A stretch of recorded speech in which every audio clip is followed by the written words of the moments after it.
St. George, you're only 4 weeks away. There's something about saying it out loud that makes it even more real. All along, we're continuing on the journey to get there, putting in the miles, the hours, the sweat, and maybe even a few tears along the way. It feels like there are a few more ups and downs this time, but man, life is crazy right now, isn't it?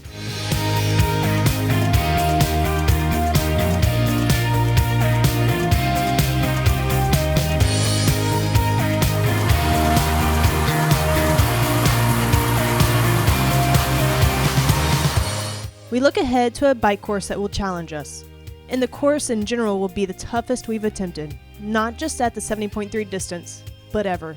It's even more important that we hit our key workouts and stay on course for a successful race. Fortunately, we have a coach and teammates to keep us accountable, and you can be damn sure we will keep showing up, even if some lessons take a little longer to learn. So every single progressive run, I tell Caitlin not to wear 5 pounds of water bottles on her hips so that she can run fast. But sure enough, she makes it harder on herself. Weight training. So, I'm at a loss of words at this point. One day, we'll see if Caitlin can take those bottles off, and then she'll be like massively faster on these training runs. Who knows what the result will be in training in a race day if she's able to do that. So, here's her bottles, and yeah, whatever her pace was today, we can probably take about 30 seconds off a mile.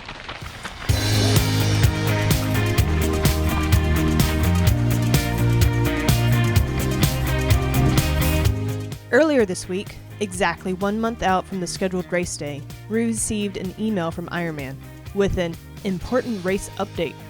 The subject line alone was enough to foreshadow the news wouldn't be good. But if there is a silver lining, the race has not been canceled. Yet.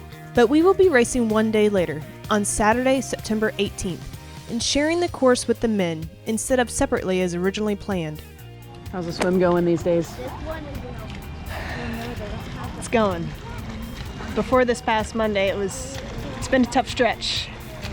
But this past Monday was a good swim, so kind of looking forward to this swim, seeing how it's going to go. See if I can retain some of the things that Natasha had me working on.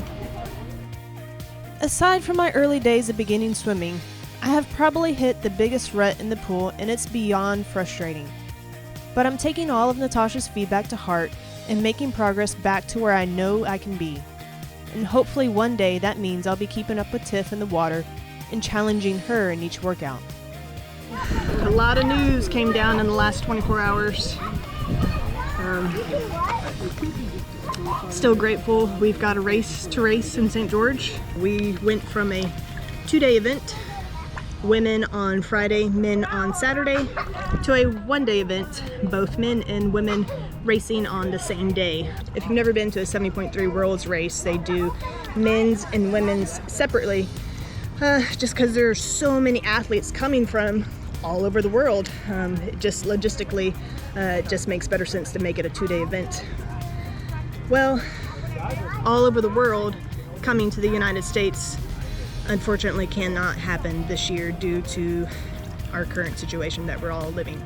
Since there are not many international athletes coming this year, they have consolidated it into a 1-day event. We are excited about another big project in the works as we're relaunching Team Saunders Tri, and looking forward to grow in our mission to cultivate an inclusive community of multi-sport athletes by inspiring, motivating, and supporting others in Austin, Texas, around the USA, and the world. There's some cool merch and other fun items in the shop, and we are honored for all who have already supported the mission by grabbing their favorite goodies.